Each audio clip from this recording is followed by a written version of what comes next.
VK news, राष्ट्र के नाम।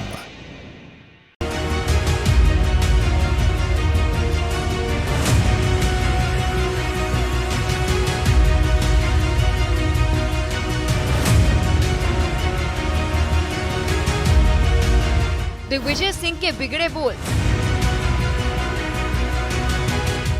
तो 2028 में बराबर हो जाएगी हिंदू मुस्लिम आबादी। हिंदुओं की तुलना में कम बच्चे पैदा कर रहे मुस्लिम। 2028 तक जन्म दर हो जाएगी बराबर। दिग्विजय सिंह ने समझाया गणित। कांग्रेस के सीनियर लीडर और मध्य प्रदेश के पूर्व मुख्यमंत्री दिग्विजय सिंह ने हिंदू मुस्लिम आबादी के गणित को समझाते हुए एक बयान दे डाला, जो चर्चा का विषय बन गया है। बुधवार को एक कार्यक्रम के दौरान दिग्विजय सिंह ने एक रिपोर्ट का हवाला देते हुए दावा किया कि 2028 तक हिंदू और मुस्लिमों की जन्म दर बराबर हो जाएगी। दिग्विजय सिंह का कहना है कि मुस्लिमों की जनसंख्या की जन्म दर हिंदुओं के मुकाबले तेजी के साथ घट रही है और साल 2028 तक हिंदुओं और मुसलमानों की जन्म दर बराबर हो जाएगी। मध्य प्रदेश के सीहोर जिले में किसान पदयात्रा कार्यक्रम के दौरान दिग्विजय सिंह ने बयान दिया और कहा कि मुसलमान 4-4 बीवी कर लेते हैं, उनके दर्जनों बच्चे पैदा हो जाते हैं और 10-20 साल के बाद देश में मुसलमान बहुसंख्यक हो जाएंगे और हिंदुओं को अल्पसंख्यक हो जाने की बात कहकर डराते हैं। उन्होंने कहा कि मैं चुनौती देता हूं, जो भी मुझसे चर्चा करना चाहे वो कर ले।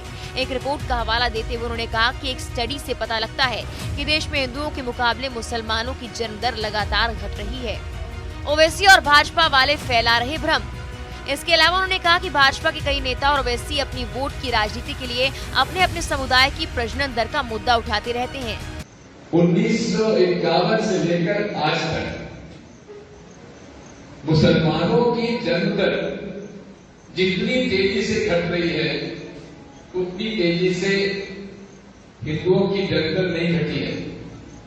लेकिन आज भी मुसलमानों की जन्म दर करीब 2.5 है, 2.7 है और हिंदुओं की 2.3 है। यानी कि परिवार में 2.3 परिवार आ जाता है, 2.7 है।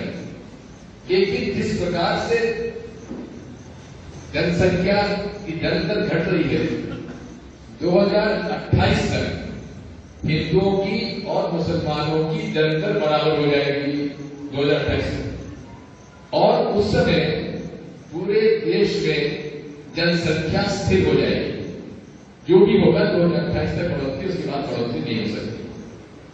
सीनियर प्यू रिसर्चर स्टेफनी क्रेमर के सर्वे के अनुसार वर्ष 2051 से 2011 तक हिंदुओं की जनसंख्या 30 करोड़ से बढ़कर 96 करोड़ के आसपास हो गई। इसके अलावा मुस्लिम आबादी साल 2091-2011 के बीच 3.5 करोड़ से बढ़कर 17 करोड़ के आसपास पहुंच गई। वहीं ईसाइयों की जनसंख्या 80 लाख से बढ़कर लगभग 3 करोड़ हो चुकी है। साल 2011 की जनगणना के मुताबिक भारत की कुल आबादी में 89.8% हिंदू हैं, जबकि मुस्लिमों की जनसंख्या 14.2% है। ये तो सच्चाई है, लेकिन सभी पार्टियां सिर्फ एक मौका चाहती हैं अपनी राजनीतिक रोटियां सेकने के लिए। हिंदू मुस्लिम का विवाद कराकर चुनाव एजेंडा तय करते हैं ये राजनेता। News desk, V K news.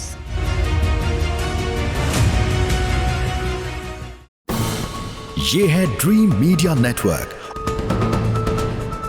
और आप देख रहे हैं देश का पहला 24/7 digital news channel V K news, राष्ट्र के नाम।